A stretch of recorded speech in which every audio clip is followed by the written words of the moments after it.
Omni Sport Africa. Romy Titus, legend in broadcast circles, Supersport, SABC, radio, TV. Is there anything you haven't done? And how did you get your start? I actually called the editor at ETV at 3 o'clock every day on a landline, mind you. So I called him every day and I just said, look, I need an internship. I'm studying journalism. Please, could I work at ETV? ETV had just started at the time. Yeah. It was Charles Leonard. And I called, and every day he would pick up the phone. He'd be like, hi, Romy, I'm on deadline now. And I said, hi, Mr. Leonard, please, just, can I work in your newsroom? I don't mind to do anything. Carry the tripod if I have to. And I think I did that for a good 3 months. And eventually he picked up the phone and he said, if you can get to Joburg from Cape Town, the job is yours. And so I boarded a bus. And the rest is history. That's basically how my journalism career started. It was ETV, SABC, Supersport, SABC, Supersport.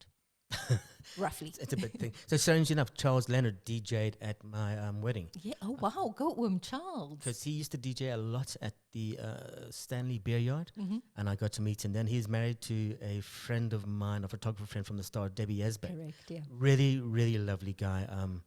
Lovely man. That's how I got my... Really? Yeah. Well, good for him. And he's still around. He was doing some work. I think he's doing more DJing work now. But enough about Charles. How did you get interested in sport? Where did your love of sport come from? It found me, to be honest. So I'm a hard news journalist by profession, and I thought that the world needed someone who would have a voice of public interest, and whatever was in the public interest, I wanted to kind of be at the forefront of that. I watched news with my dad. Rian Kruiwagen read the news at 8 o'clock every night. Wow. My bedtime, my curfew was 8. And so my dad said, if you don't want to go to sleep, then you have to watch the news with me. So I would. Gave me like half an hour extra. I'd go to sleep at 8:30. News was at 8 back in the day. Mm-hmm. And that's kind of where I learned the ways of the world. I learned the status of our country. I learned about apartheid. I learned about world leaders by not wanting to go to sleep. And at ETV, obviously, being the youngest person in the newsroom, I started at 19. I don't think really I readied myself for what I was going to see out there in the real world, which is dead people, raped children, people who have committed suicide, people who have minced themselves on the road, on the highway between Joburg and Pretoria. And I was pretty much on the crime beat. I understand now why the older journalists didn't want to do it, but I was ever so hungry and eager. Mm-hmm. And that's kind of what I saw. Until one day I hopped out of the car and I just saw the head of a baby. Just the head. Wow. We don't know where the rest of the body is. And I think that's where my separation started between this is work and this is me and my real life. And I'm still pretty good at doing it because I needed to really protect myself that day. Because I really just wasn't ready for this head of the baby.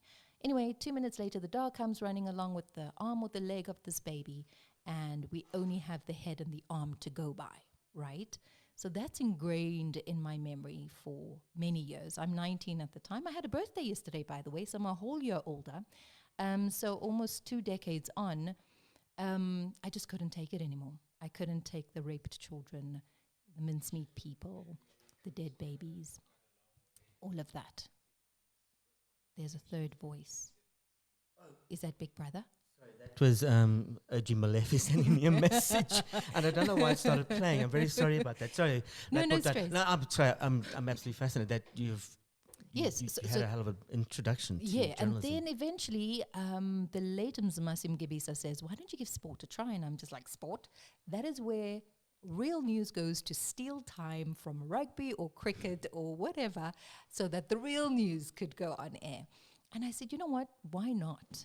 And it started obviously following sport, but not really being entrenched in it the way I was in current affairs.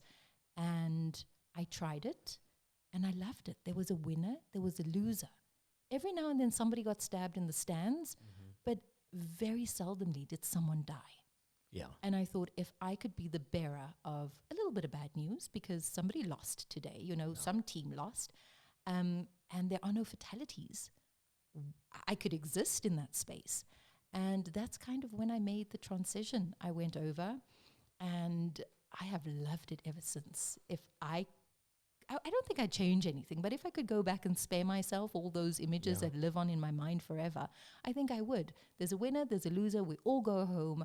I've worked on AFCON last year as Bafana's media officer. That was magnificent. I've gone to a Women's World Cup, New Zealand, Australia. That was amazing. And sport has just taken me to different corners and ends of the earth. And look where I sit now, right? Opposite you. Here, in another sporting world. And so I love it. I love it. I think it digests me well. So it found me more than I found it. Yeah, I think you and I are both lucky that we grew up we got our basically education in a different era of journalism. I knew Mzi worked with me at the Star. I had Machalani Mamabolo, Jabulum Gidi, David Legg, Phil Naimani, Arthur Molasiwa, Bafana Shez. So I grew up with all those guys, Peter Robinson. And I think you and I have been basically given a groundswell of education that informs and educates and entertains. And that's, I think, what you've always done in your career.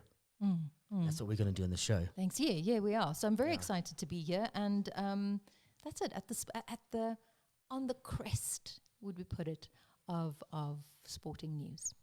We are, and I mean, we are going to. This show will evolve as we go along.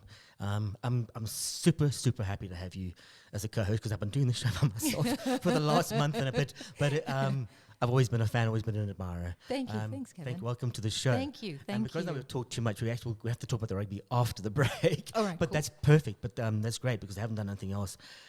Omni Sport Africa.